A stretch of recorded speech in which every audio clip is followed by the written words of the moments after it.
please welcome to the stage Chair of the Committee on Energy, Economic Development, and Tourism, Senator Lynn DeCoite.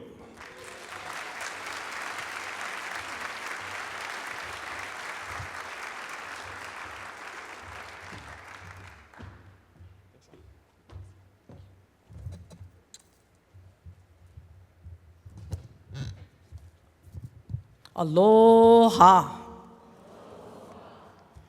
Daniel, I'm going to pay you later for that beautiful introduction. You know, it's such an honor and a privilege to be here. One, to chair this committee, to get to spend and learn a lot about each and every part of this industry. As the chair of the Senate Committee of Energy, Economic Development, and Tourism, it is my honor and privilege to be here to welcome each and every one of you.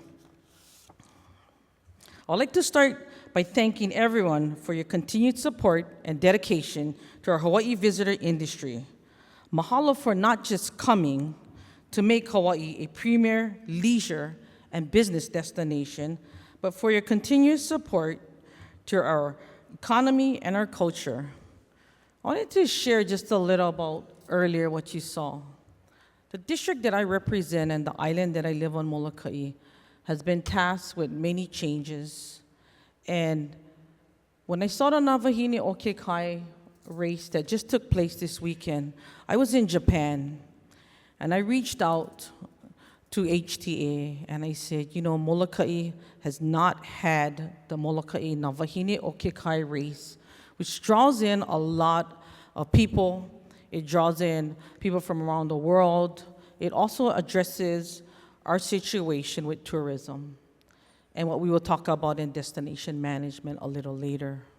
I can tell you this, HTA was also a signature sponsor for the Kulaʻia event as we closed off the town of Molokai, and each vendor, each individual that, whether they were doing fashion wear, artisan stuff, crafts, were showcased here, and I wanted to report back, especially here, was that it was the biggest event turnout ever on Molokai, and then to come back myself from Japan and literally fly back home to see this race in the middle of the channel, I can tell you, meant so much to me and the island of Molokai. So I wanted to aloha all of you, the board, HTA, thank you from the bottom of my heart. This race will then be followed up in 2 weeks with the Molokai Hoe, the men's race, and again, bring many people from around the world. And as we highlight and elaborate more on destination management, it will allow not just the community of Molokai, but all the communities to have a seat on the table, to not let government prioritize these islands for them, but then to embrace what tourism is about. We need to understand the balance as well as educate people on both sides, on the tourism side of it as well as on the community sides of it, on what those benefits are.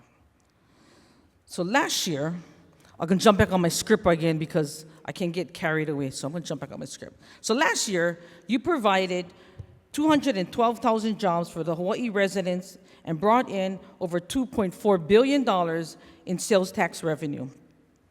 This is on top of the county's countless donations. This is on top of the countless donations and your generosity as we dealt with the Maui wildfires and as we continue to recover both our communities and our economy.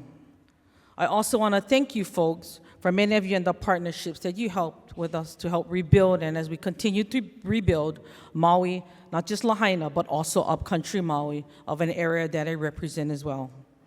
I also want to recognize the shift of the industry has made to focus on our community needs and the perpetuation of our host culture through the regenerative tourism opportunities that we offer visitors. Part of the community engagement that I am so proud of in the industry has embraced is actively participating in and honoring the destination management actions plans that HTA and our island teams have worked closely with community members on each island to develop. These action plans are personified by the signing of Act 225. This summer, the governor signed into law Act 225, which officially integrates destination management and regenerative tourism into Hawaii Tourism Authority's guiding statutes. Destination management is now defined as a collaborative process between public, private, and community stakeholders with the goals of 1, attracting targeted visitor markets and improving the visitor experience. 2, preserving and enhancing natural and cultural resources. 3, developing and maintaining tourism-related infrastructure to prevent overcrowding and protect our resources.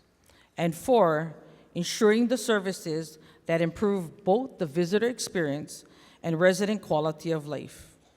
While HTA and its partners have been working and implementing DMAPs and consulting the community for many years, these tenets are now solidified as statute, setting clear direction for HTA and its partners in the visitor industry going forward. Many of us don't like change, but change we must all be a part of. Going forward, as we look to diversify our approaches, I would really like to focus on how the creative industries, film, digital media, performing arts, cultural arts, design, culinary arts, and arts education, coupled with tourism, can complement each other and enhance both our culture and economy. Since the early 1900s, over 100 feature films have been shot in Hawaii. This highlights how deeply rooted the film industry is in our state and its potential to further support tourism through destination promotion. Just walking in Waikiki, we see how these two industries have been combined through merchandise like Hawaii 5-0, the crew, T-shirt, and visitor experiences like the Jurassic Park tours that are also offered. And with new creative projects by local artists coming on board each day, we will see a new wave of visitors looking to see the beaches and lifeguard towers for rescue high surf, exploring the mountains of Chief of War, and as I have recently learned, even a small cartoon video game character by the game of Pokemon can attract visitors and open new avenues for the industry. Along with focusing on the creative industries, I also want to look at how sports and partnerships with professional teams can play a multifaceted role in enriching our youth athletes with opportunities while also enriching our industry with sport and fan-related travel. Whether it's to see your favorite basketball team play an exhibition game here or off-season training for baseball or football, these opportunities build ties and relationships and strengthens our economy. We can also use emerging sports trends to attract new players, visitors. I'm not sure if any of you have heard of this newish sport that has been intriguing people of all ages, this sport called pickleball. Yes, even I have caught the pickleball bug. This past legislative session, members of the House and Senate even had a friendly multi-week tournament amongst the most stressful weeks of our legislative negotiations. It was a friendly and healthy way for us to come, compete together, and whether or not your bills survive during conference. And right here at the Hawaii Convention Center, there will soon be 45 new pickleball courts that will be available for conferences, conventions, and tournaments, tapping into a whole new experience for our convention center users and our community members. So whether it's pickleball, seeing your favorite Ram, Clipper, or Dodger showcase their skills, whose house is this? It's a Rams house. Sorry, I had to do that.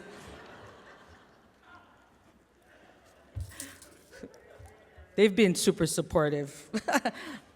I feel these opportunities are endless, and it's up to us on how we focus them to strengthen our visitor industry in a mindful way.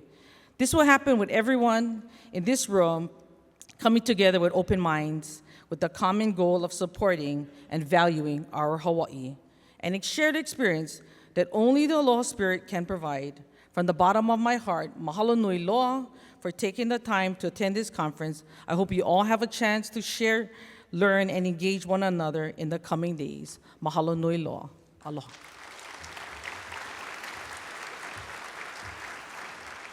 Mahalo nui, Senator Lynn DeCoite.